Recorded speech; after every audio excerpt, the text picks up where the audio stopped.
At dahil parang ilang buwan na rin hindi kami nakapasyal sa mahal na Beren ng Manawag, ay bigla ko na lang naisipan na yakagin ang aking mag-aama at kami po ay pumunta sa Manawag.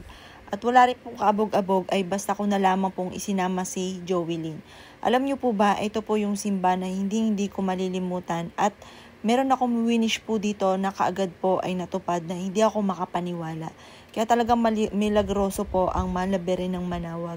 Dito pa mga bossing ko, hinaplusan ko po ng holy water yung aking anak na si Jovelyn. Isinama ko po siya. At dito po biglang bumuhos ang malakas na ulan.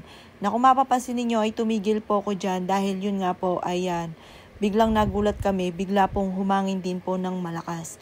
At yun po naramdaman po namin ang presensya ni Jovelyn.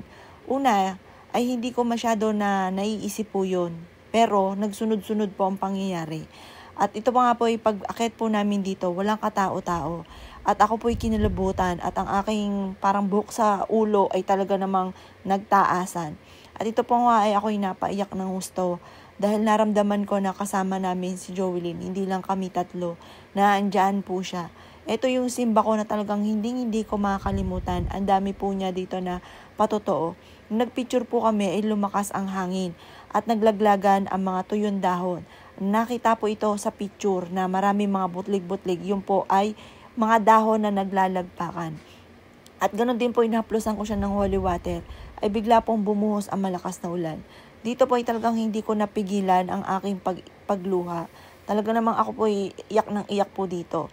At sinamantala ko ang pagkakataon dahil wala nga pong tao. Kaya tinagalan po namin ang pagwiwish po dito.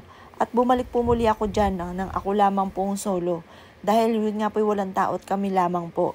At talaga namang nakapag-stay kami ng matagal. Dahil dati-rati nga po syempre nakakahiya kapag mahaba ang pila at ikaw magtatagal po dyan at marami nag-iintay. Itong pagkakataong na ito ay damandama ko talagang kasama namin si Jovelyn dahil ang tagal po namin na nakapag-wish po dyan. Kung mapapansin ninyo, yan po, hindi ko po pinapass forward. Ganyan po siyang katagal bago po kami matapos ng pagdadasal po dyan. Babalikan ko pa nga po yan kasi baka magreklamo na yung aking mister at ang aking anak na ang tagal po namin na nakaluhod po doon. Ayan po, bumalik po muli ako dyan at talaga nang hindi ko akalain naman pinibidyohan pa ako.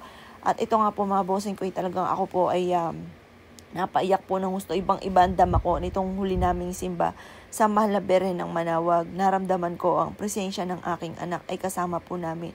Kaya sobrang saya ko. Kinabukasan yung winish ko ay nagkatotoo po kaagad. At ganun din po yung sumama po sa amin na nag-drive po sa amin. Nagkatotoo din po yung wishes po niya. Talagang milagroso ang mahal na Beren.